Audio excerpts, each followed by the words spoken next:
Bien, pues buenos días.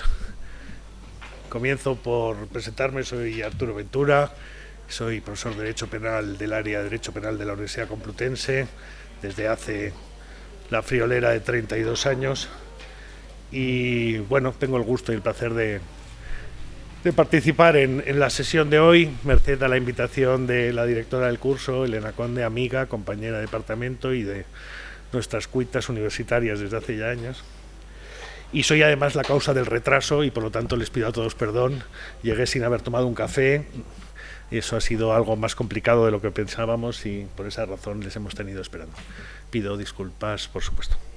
Bueno, hoy la sesión está dedicada, como saben, a vincular el tema de la justicia restaurativa con el proceso, digamos que de rehabilitación, resocialización de algunos presos de ETA, de los procesos de encuentros restaurativos que hubo en su momento y que se pretendió que hubieran seguido y que actualmente no sé exactamente en qué fase se encuentran.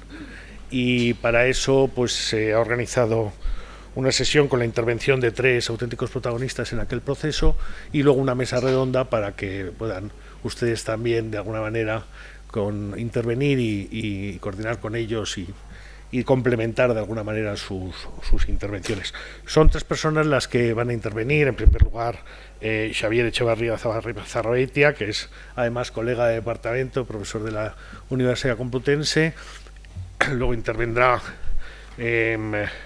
Esther Pascual Rodríguez, que también es docente y que también, en fin, tiene una amplia experiencia directa en esta cuestión, como les diré después cuando la presente. Y finalmente Maisabel Lasaque, que es de alguna manera la directa protagonista en este caso de los procesos, en tanto que afectada y víctima que fue de ETA, merced a la muerte, el asesinato de su marido, como todos sabéis.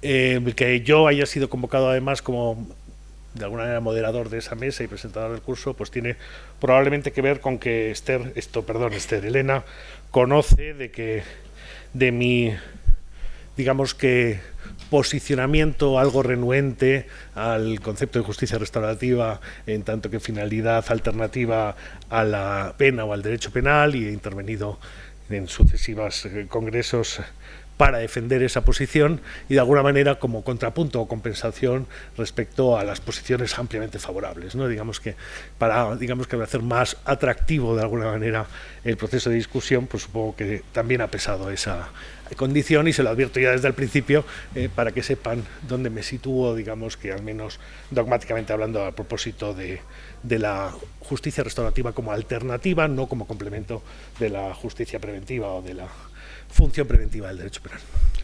Bueno, no voy a enrollarme mucho más, les voy a dejar con Xavier Echevarría. Xavier Echevarría, como Esther, como Maisabel, bueno, pues se conocen desde hace mucho tiempo porque es que fueron directos protagonistas de este proceso. No sé ya cuántas veces además habrán hablado de ello a lo largo del tiempo, supongo que son muchas. En fin, están estrechamente vinculados, se conocen como nadie. Se conocen como nadie, cada uno en su posición, ¿no? Xavier en su momento lo hacía en tanto que representante del gobierno vasco, y porque tenía un papel relevante en aquel gobierno, en tanto que era director de ejecución penal durante el periodo en el que se produjeron sus encuentros. Esther era mediadora, yo creo, directamente en ese proceso concreto, ¿no? O sea que nos va a contar de primerísima mano, ¿no?, cómo se produce ese proceso de mediación o de encuentro y las singularidades que tiene, visto desde la perspectiva de un profesional de la mediación, en este caso para la aproximación de víctimas y victimarios en delitos de terrorismo dentro. Y Maisabel, pues, en fin, yo siempre digo que es como una suerte de reinvención, ¿no? Porque pasó del drama absoluto de ser víctima de un atentado en primera persona, en tanto que afectó a su marido, de que tenemos todos un recuerdo gratísimo, sobre todo personas como yo, que venimos de vivir en el País Vasco y que estuvimos próximos además a la izquierda del Partido Socialista de Euskadi, aunque fuéramos más jóvenes, y después de esa experiencia que de alguna manera digamos que transparentó las necesidades de algunas de las víctimas, precisamente de conseguir, digamos que, alcanzar un cierto equilibrio emocional y personal, también en forma de reparación, a través de tener contactos con los victimarios, en la terminología, con los delincuentes, en este caso con los autores del asesinato, y después desde su experiencia la ha irradiado hacia el exterior, la ha irradiado hacia los demás, la ha contado en todas sus singularidades, en lo que de positivo tuvo, supongo que también algo de negativo tendría, vamos a tratar de indagar un poquito en eso, ¿no? De manera que es pues, seguramente el ejemplo más claro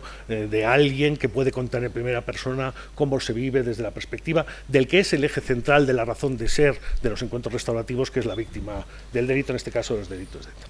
Es un privilegio, por lo tanto, contar con ellos. Como lo tienen muy rodado, supongo que además ya saben cómo son las reacciones en términos públicos a sus intervenciones y pueden entonces perfilar muy bien y orientar, de manera que para ustedes es un lujo poder contar con ellos. Son unas intervenciones que serán de unos 40 minutos, más o menos, seremos flexibles, supongo, para después terminar en una mesa redonda. Y sin más dilación, yo creo, y sin necesidad de mayores comentarios, los dejo ya con Xavier, que os va a hablar, perdón, que lo tengo aquí apuntado, de la recuperación del victimario mediante la reparación a la víctima desde un proceso de restauración. Gracias, Xavier.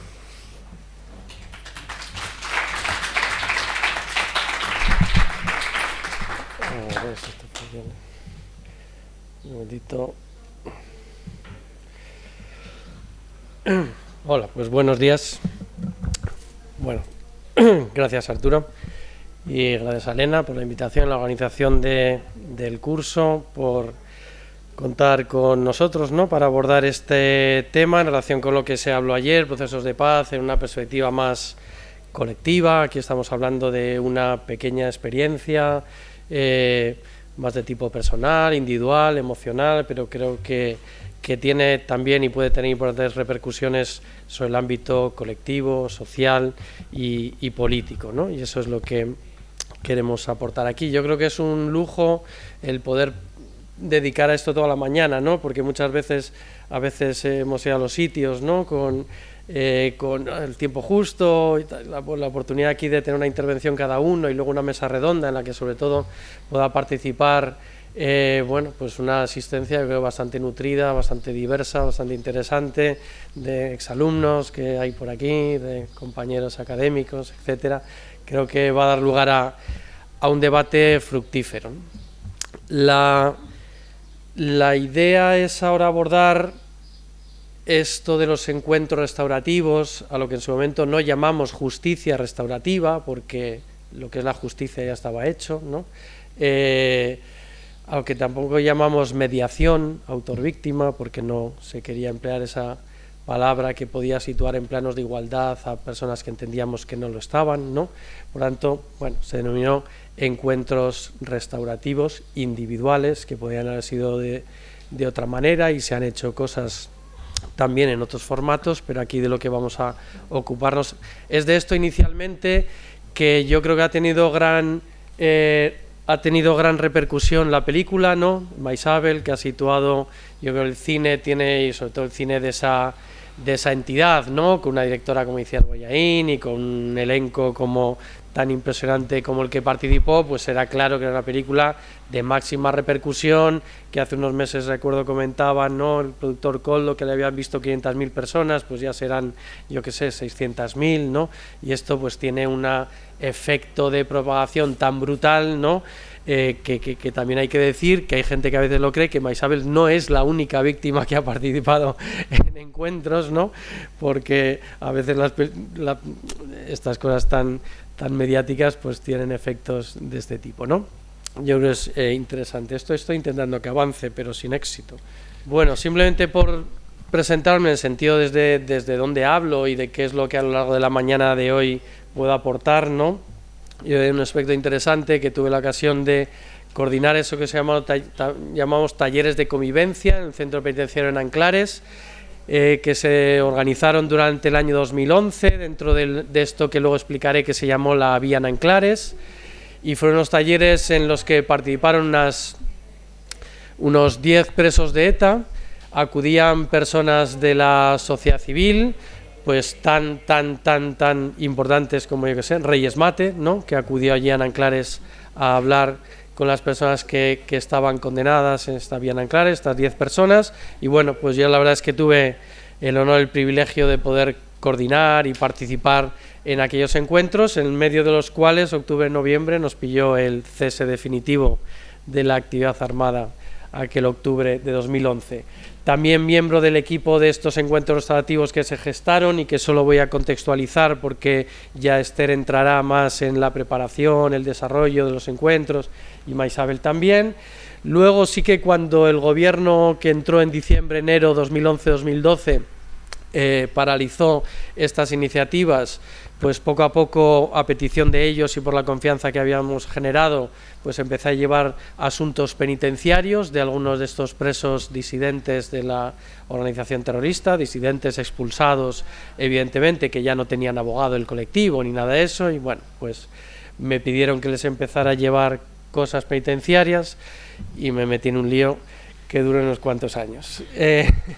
Y luego también he tenido la ocasión pues de ser facilitador en algunos de estos encuentros restaurativos, ¿no? Mi perspectiva de hoy sería la idea de hablar de la parte del victimario, y con esta idea, que luego leeré un texto de Reyes Mate, de la idea de recuperación del victimario a través de la participación en estos encuentros, y luego hablaremos del concepto de recuperación del victimario, ¿no? Aquí hay una imagen si habéis visto la película, pues ya sabéis qué es, ¿no?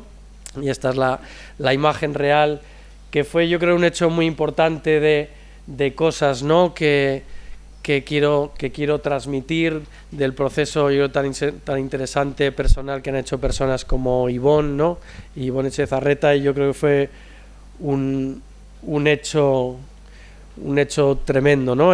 Para mí fue muy importante este momento. En la Quiniela 2014, me acuerdo cuando me llamó Ivonne desde la cárcel, oye, que quiero hacer esto, y pues vamos a ver, y ahí lo transmitimos, luego lo contará Maisabel. La idea es una puesta en situación. A los que ya tenemos una edad no hay que contarnos mucho de la historia de ETA, pero igual hay otras personas a las que conviene una contextualización, ¿de acuerdo? Y cómo llegamos a 2011 para que se entienda cuáles fueron las condiciones en las que se realizaron estos encuentros, qué potencialidades entiendo que tienen, que han demostrado tener para el victimario. Es la palabra que utilizamos muchas veces, alguna vez se me ha ofendido alguien, pongo ahí entre paréntesis perpetrador. Podemos utilizar, porque la utilizamos también con ellos, la palabra asesino, no hay problema, el que ha asesinado. Lo que pasa es que el que ha asesinado, ya lo de ser y haber hecho, bueno, daría para otra intervención. El victimario en el encuentro, tras el encuentro y alguna conclusión, ¿no?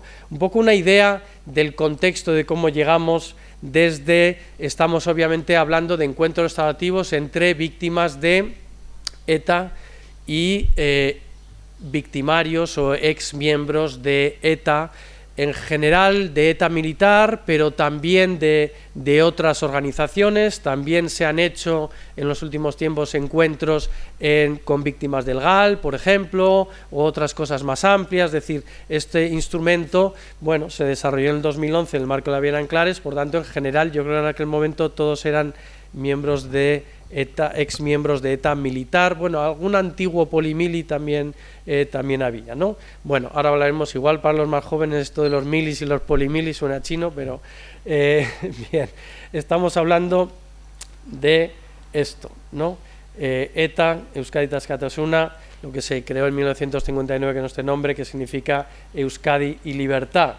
Esto es el mapa que puse para una cosa que hicimos en Boston, ¿no? La gente no sabe dónde está esto, bueno, pues estamos ahí. El resto, si lo sabemos, obviamente, esto es esa idea que puedan tener algunos de Euskal Herria, ¿no? Que no es, como aparece ahí, una realidad política y nunca lo ha sido. Digamos, un territorio unido por una idea de una lengua que se sitúa entre dos países, Francia y España, y dentro de España dos comunidades autónomas, es decir, una organización política X, pero esta sería la organización. Bueno. ETA nace en 1959, ¿no? En el año 59 surge como una entidad, bueno, casi de tipo cultural, para, digamos, luchar contra la dictadura y en favor de un determinado entendimiento de Euskadi, de Euskal Herria, en el contexto de una dictadura, pero durante los años 60, a través de sucesivas asambleas, yo creo que fue en la quinta asamblea del año 65, me parece, ¿no? Esto puede ser interesante también, porque igual Maisabel comentará que Juan Mari un día perteneció a una de las escisiones de ETA, ¿no? como aparece en el documental de Subilla, que etcétera, y esto a veces no se entiende, ¿no? Bueno, hay que entender que ETA sufrió múltiples decisiones, en una de ellas se acordó practicar la lucha armada, es decir, la violencia como instrumento político, ¿no? Y bueno, pues esto fue derivando en una banda paramilitar, terrorista, que protagonizó asesinatos, secuestros, bombas, extorsiones, etcétera, ¿no? Bien, la meta de ETA, ¿no? Y estas organizaciones, con sus variaciones, era esta idea de un Estado vasco independiente y socialista, ¿no? Tenía una inspiración que surgió durante los 60 de tipo marxista. El primer atentado fue en el año 68, el primer atentado mortal fue en el año 68, el asesinato de, como aparecía ahí, el guardia civil José Pardines, y el último, en el año 2010, el asesinato en Francia del policía francés Jean-Serge Serin, ¿no? Por tanto, aquí situaríamos las víctimas mortales. ETA militar, ETA político-militar, los comandos autónomos anticapitalistas, otras organizaciones, varias minúsculas organizaciones, pues generaron unas 850 muertes, 850 asesinatos, de los cuales 2/3 así serían policías y militares, ¿no? 12.000 heridos, esto es algo, Esther me recordaba, no te olvides de los heridos, que hay asociaciones de específicamente heridos por ETA, ¿no? Que a veces hablamos de 850 víctimas, no, hay muchísimas más víctimas, ¿no? Los exiliados, he puesto entre comillas, la Fundación Fernando Buesa hablaba ahora de transterrados, ¿no? Para los que se tuvieron que ir, bueno, mucho sufrimiento el que generó. Por supuesto, también hubo, aparte de lo que ocurre en el periodo de una dictadura, pues en los años 70, en los años 80, tuvimos organizaciones de extrema derecha, abusos policiales, casos de torturas, tuvimos antiterrorismo de Estado, como por ejemplo con la banda terrorista GAL, ¿no?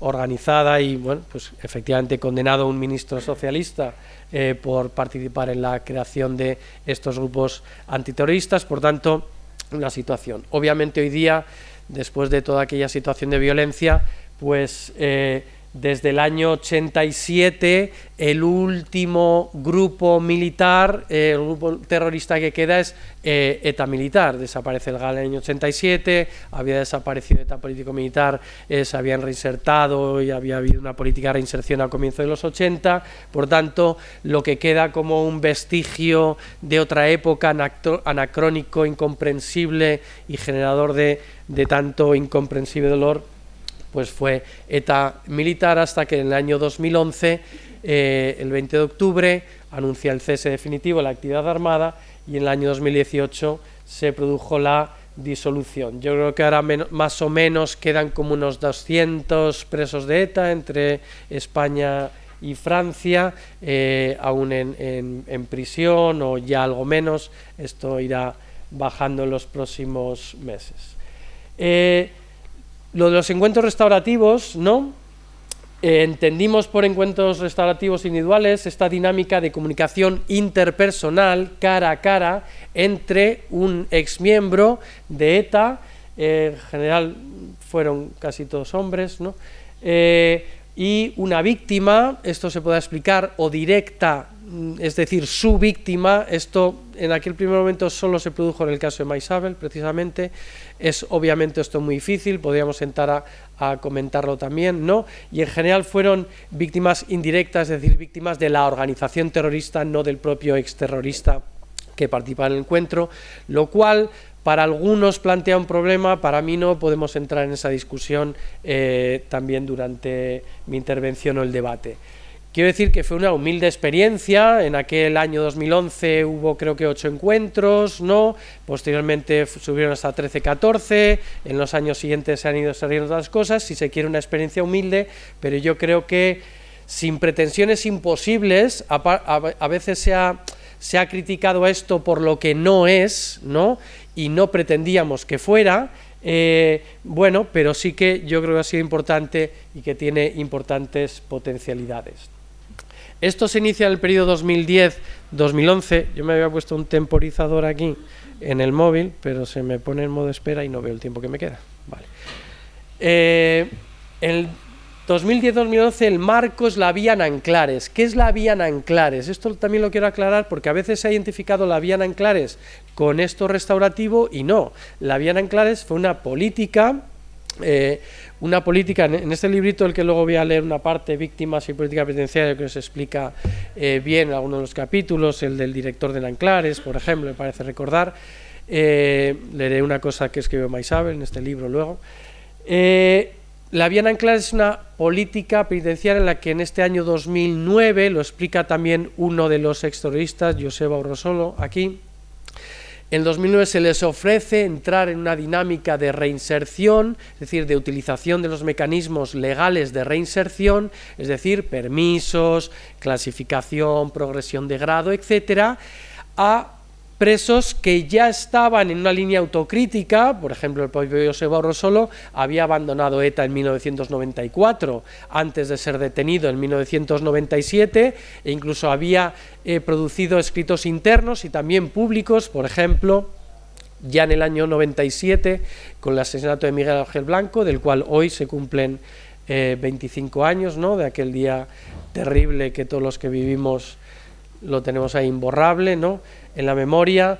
Pues en aquel año 97 ya Joseba Urrosolo, a unos otros presos, escribió una carta pública crítica con ese asesinato y bueno, con la acción terrorista de ETA en aquel momento. A estos presos que estaban ya en una línea de desmarcarse de ETA, etcétera, unos de más tiempo, otros de menos, cada uno con su evolución, se ha estimado que más o menos habrán llegado a ser unas 20, creo que en un estudio se hablaba de 27 personas como formantes de esto que se llamó Vía Nanclares, que no era un colectivo ni muchísimo menos homogéneo, pero bueno, simplemente esta vía de una política emprendida por Rubalcaba y Mercedes Gallizo de aproximar a prisiones de Euskadi, en concreto a los más avanzados, a Nanclares, por eso la vía Nanclares, otros a Villabona o a Zuera, acercar a presos disidentes de la banda terrorista. Estamos hablando de un contexto en el que se habían producido, y todavía cuando se empezó en 2010 fue la última víctima mortal, todavía ETA seguía en activo cuando se empezó a plantear esto, graves violaciones de derechos humanos producidas por ETA como forma de referirnos a esta amalgama de grupos terroristas a los que me he referido antes. Una primera idea en la que ahondará luego Esther es que fue una petición encontrarse con víctimas para reparar a las víctimas, fue una petición que surgió de los presos que estaban en la cárcel de Nanclares en este año 2010.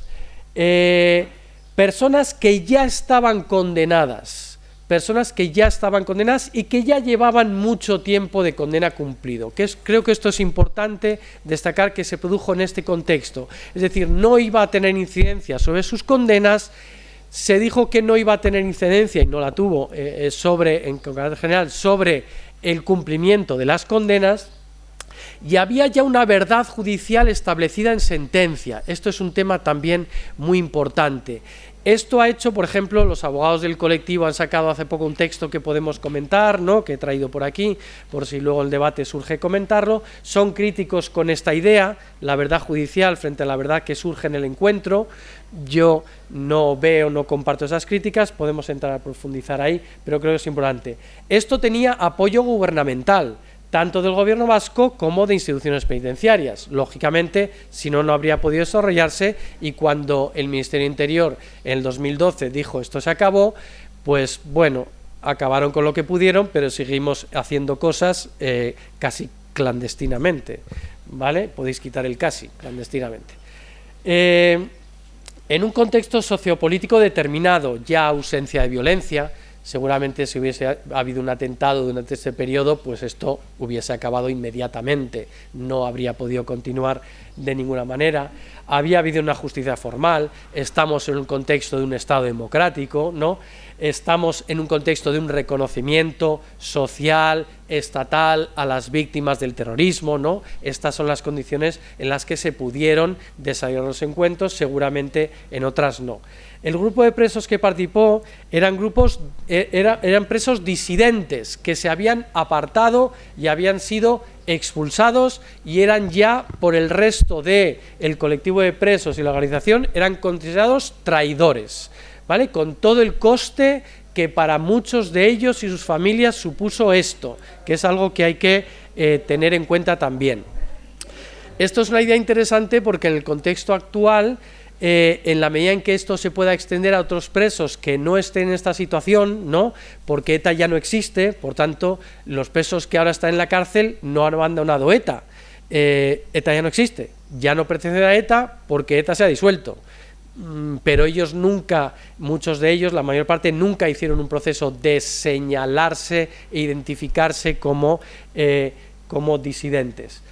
Obviamente había un grupo de víctimas dispuestas a participar en estos encuentros. Antes Arturo hacía alguna referencia, esto es cierto, hay resistencias en muchos grupos de víctimas, en asociaciones. Esto también ha ido variando durante los años, ¿no? Yo aquí puede ser interesante ver, aunque han participado víctimas de fuera del País Vasco, la mayor parte de las que han participado son del País Vasco y sus motivaciones, las motivaciones a esto, a la convivencia, son diferentes de las que viven en el País Vasco de las que no. Ahí yo creo que hay una idea interesante respecto a qué puede aportar esto a las víctimas. Las características específicas de la delincuencia terrorista de ETA y otras organizaciones creo que son importantes. La idea de que es crimen organizado, la naturaleza peculiarmente pública del terrorismo, es decir, el terrorismo hace daño a personas individuales como Juan Mari, Maisabel, su hija María, etcétera, pero pretende aterrorizar al conjunto de la población, pretende doblegar la voluntad política de un Estado, etcétera, etcétera. Por tanto, este componente público, social, político, es un elemento muy importante que yo creo que tiene incidencia, por ejemplo, en otras cosas como las repercusiones públicas de una cuestión que en principio es privada, como estos encuentros restaurativos individuales, y también, por ejemplo, el hecho de que los encuentros indirectos entre victimarios y víctimas de ETA, pero no directamente su víctima, creo que tienen pleno significado precisamente por esta asunción colectiva de la responsabilidad por el daño causado por el conjunto de la organización. También es muy importante tener en cuenta que es una organización que no es una organización mafiosa así sin más, ¿no? Sino que tuvo un apoyo político y social muy importante y lo sigue teniendo y sigue habiendo sectores de la sociedad vasca que siguen justificando o de algún modo tratando de edulcorar esto. ¿En qué contexto se realizaba el encuentro? A ver si veo cómo vamos de tiempo. Bueno, vamos. La idea, paradigma restaurativo, no voy a entrar mucho en esto, solo lo señalo porque esto es más objeto de la intervención de Esther. Paradigma restaurativo, este es el paradigma, ¿no? la filosofía que impregnaba la intervención y la metodología propia de la mediación. La idea de responsabilidad colectiva respecto al conjunto de los asesinatos y el daño generado por la organización terrorista, además de la responsabilización individual, intervenía, como decía ahora, en esta idea de encuentros directos e indirectos. Como una precondición para participar en los encuentros estaba la idea de que había un inicio, al menos un inicio, de reconocimiento ético del daño. Y cuando digo ético, quiero diferenciar aquí la idea que a veces se maneja en la izquierda abertzale de reconocimiento del daño respecto a reconocimiento de la injusticia del daño, ¿vale?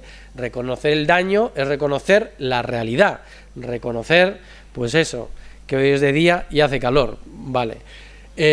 Reconocer la injusticia del daño es otra cosa bien diferente que convendría no mezclar. Si no hay un inicio de reconocimiento ético de la injusticia del daño, entendemos que es problemático iniciar un proceso restaurativo. La idea de voluntariedad y confidencialidad, la idea de asimetría moral entre víctima y victimario, esto es algo de lo que partíamos, también se ha criticado en algunos textos académicos, ¿no?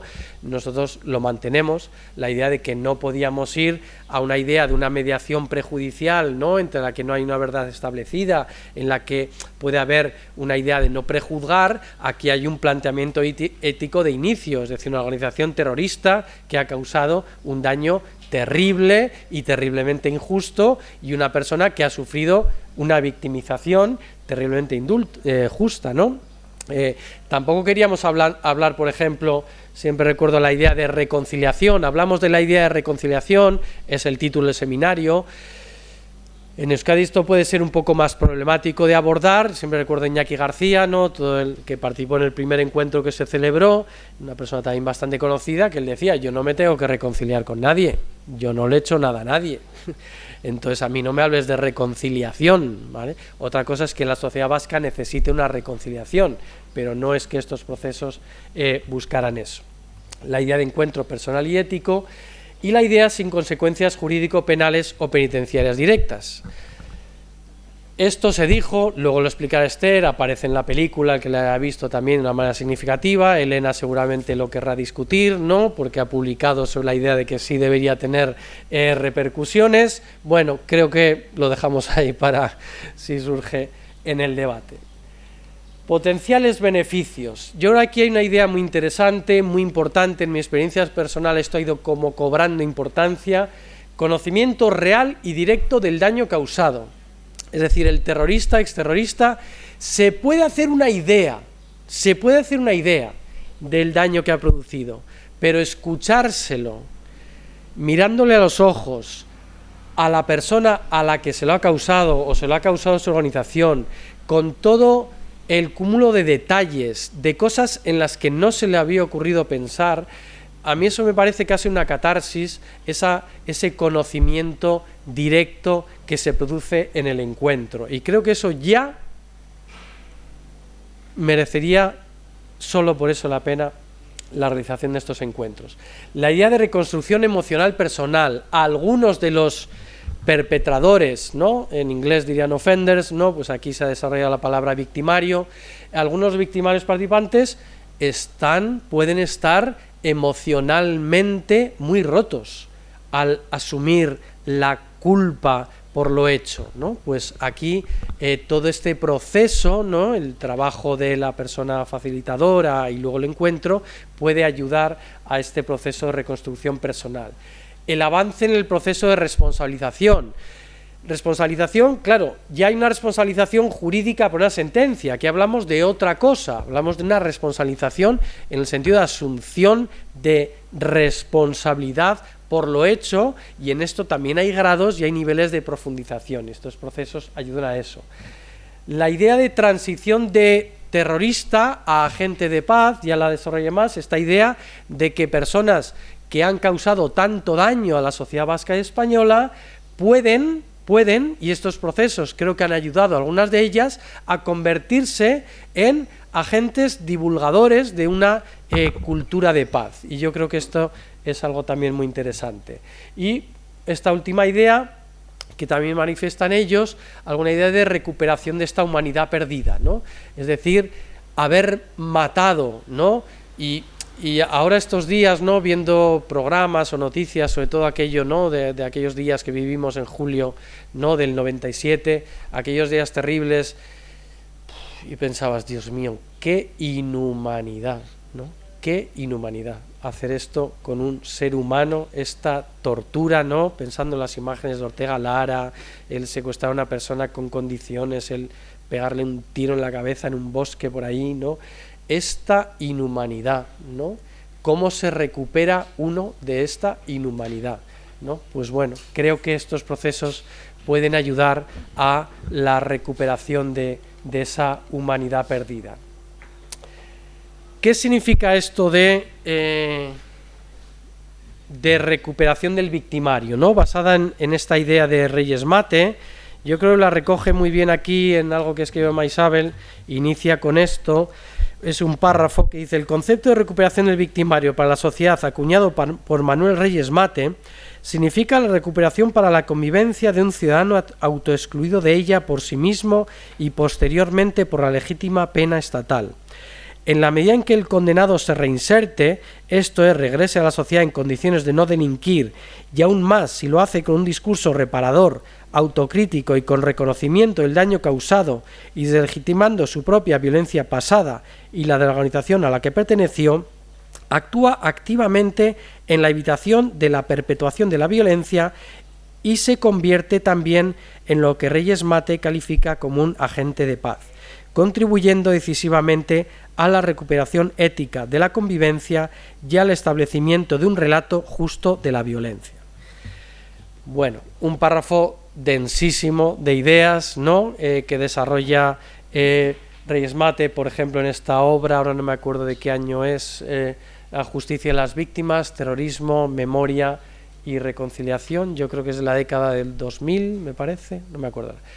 Esta idea de recuperación de victimario, por tanto, veis en el texto que he leído, se relaciona con la idea de reparación a las víctimas, que, como bien decía Arturo, es el objeto principal de estos encuentros restaurativos, ¿no? Aunque obviamente pueda conllevar otros efectos respecto a lo que se llama la triada de la justicia restaurativa, ¿no? La víctima, el victimario y la comunidad a la que pertenecen.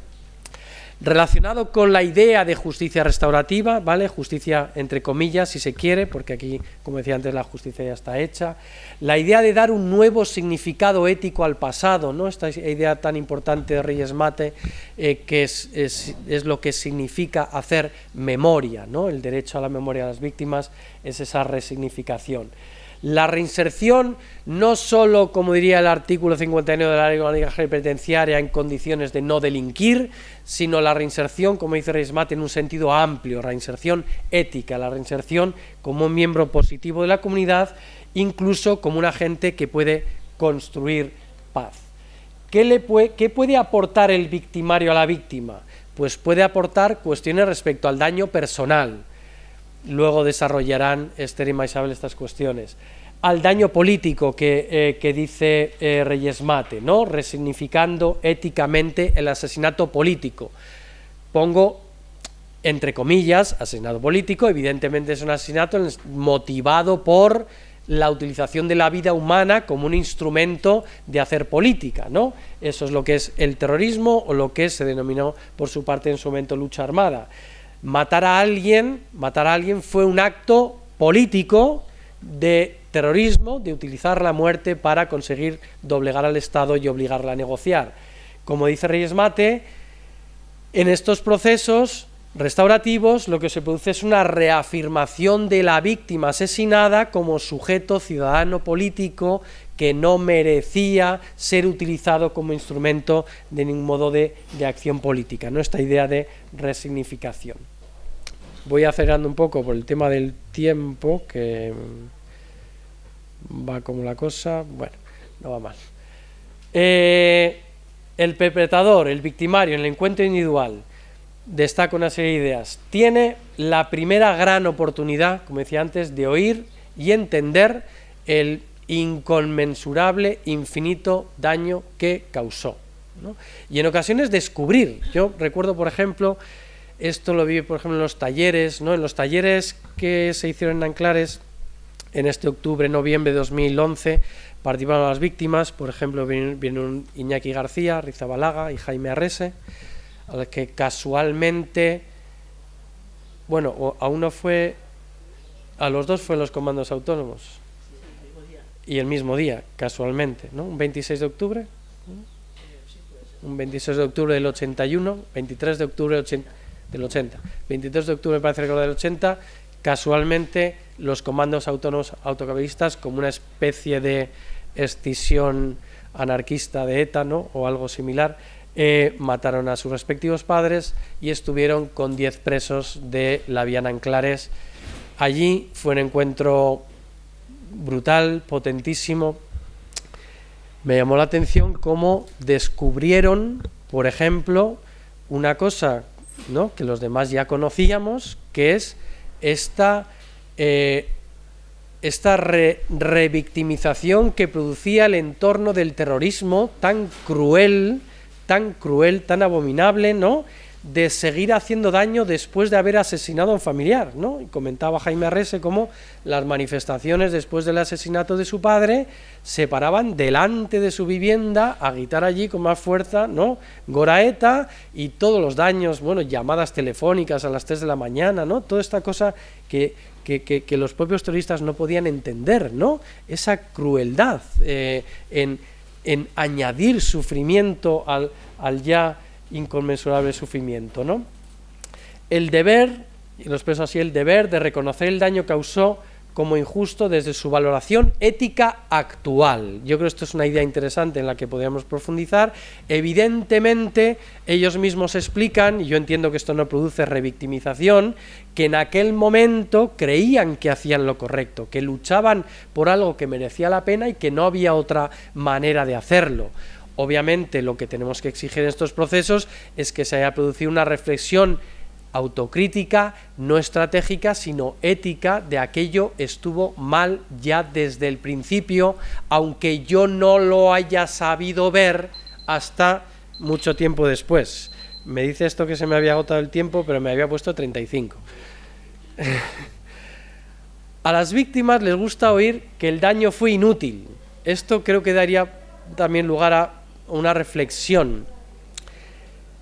Que el daño hubiese sido útil no lo haría menos injusto. Yo creo que esto también hay que destacarlo, pero también es interesante, ¿no?, sobre todo Iñaki lo explicaba, cómo es importante que se reconozcan que el asesinato de su familiar no les sirvió para conseguir ningún objetivo.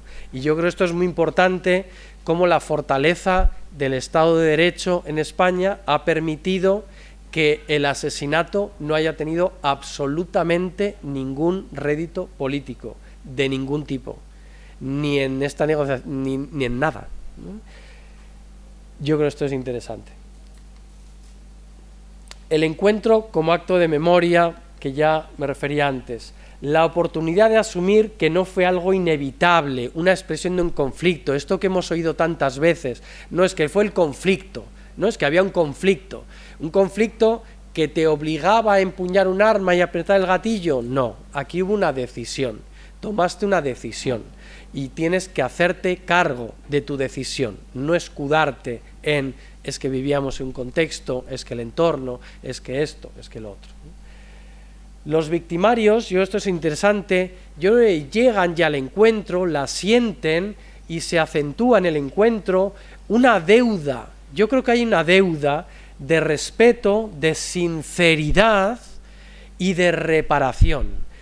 Es muy interesante cómo se produce en el proceso de preparación y el encuentro, cómo se produce esta expresión de que realmente, al menos así mi experiencia, que Esther la comparte, ¿no?, que el exterrorista siente una deuda, siente que para el resto de su vida le debe algo a su víctima o le debe algo a, en general, las víctimas que causó ETA. Y si algo les debe, y creo que se expresa en el encuentro, a veces incluso con crudeza, es sinceridad.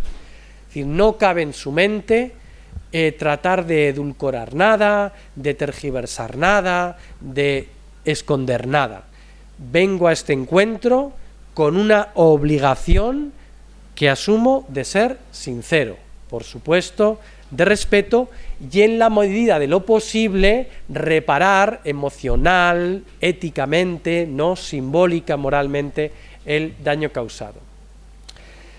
Exige mucho valor esto, y yo creo que hay que reconocérselo, exige mucho valor pasar de ser un héroe que entró aclamado, ¿no?, en ETA, que fue aclamado durante su historia sangrienta en ETA, que fue aclamado como preso y que muchos siguen saliendo aclamados por el entorno, exige mucho valor reconocerse como lo que es, una persona que asesinó a personas inocentes de una manera injusta, que por supuesto de ningún modo merecían ni ese asesinato ni todo el trato vejatorio que se produjo. El victimario después del encuentro, y voy terminando, el presentador puede aliviar el peso de su conciencia. Muchas veces ellos hablan de la mochila. Es que yo llevo una mochila, ¿no?, del peso de lo que hice. La idea de la mochila, ¿no? Kepa Picabea le decía a Iñaki García, es que yo llevo una mochila muy pesada, ¿no?, de todo lo que hice. Iñaki le dijo, y yo también, y la tuya la elegiste tú, y la mía no la elegí yo. Pongamos cada mochila también en su sitio, ¿no? Bueno, yo creo que algunos llevan este peso, más, menos, con más destrozo, con menos destrozo, ¿no?, en su conciencia, y esta labor positiva, ¿no?, pues creo que puede ayudar a mitigar ese daño, ¿no? La idea del vínculo, hablará de ello Maisabel, ¿no?, la idea del vínculo que se establece. Hay otras víctimas, por ejemplo, en este libro Marta Buesa pues afirma lo contrario, que ya no quería saber nada, ¿no? Bueno, se genera un vínculo entre víctima y victimario, y yo creo que este encuentro lo que hace es transformar ese vínculo en algo positivo, ¿no?, el vínculo en algo que puede generar consecuencias positivas frente a ese otro vínculo que había antes, que podía generar tanto dolor, sufrimiento, obsesión, no, odio, todo lo que podía generar. El encuentro es, el encuentro es individual, es privado, se sitúa en el plano de lo emocional, también obviamente de lo intelectual, personal.